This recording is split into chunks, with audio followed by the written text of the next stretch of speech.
Dalam rangka menuju Palembang Emas 2018, Harno Joyo, Wali Kota Palembang, bersama dengan jajaran pemerintah Kota Palembang, kembali melaksanakan kegiatan Safari Subuh dengan sholat subuh berjamaah di Masjid Al-Mura, Kecamatan Sako. Ditemui usai Safari Subuh, Harno Joyo menyampaikan senang dengan kondisi masjid yang ramai dan diharapkan kondisi ini dapat terus berlangsung untuk selanjutnya. Di samping itu, Safari Subuh ini juga merupakan media bagi Pemkot Palembang untuk menyerap aspirasi masyarakat secara langsung dan menyelesaikan sesegera mungkin. Melalui Safari Subuh ini diharapkan masyarakat Kota Palembang dapat terbiasa bangun lebih pagi. Safari Subuh ini juga kami manfaatkan dalam rangka menyerap aspirasi masyarakat.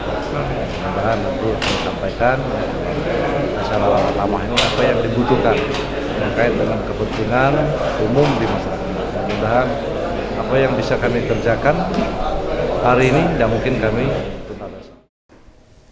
Dalam Safari Subuh ini, Harno Joyo juga memberikan bantuan serta bingkisan kepada pengurus masjid yang dapat dimanfaatkan untuk kepentingan masjid. Anugrah Sandi Pratama, Sriwijaya TV.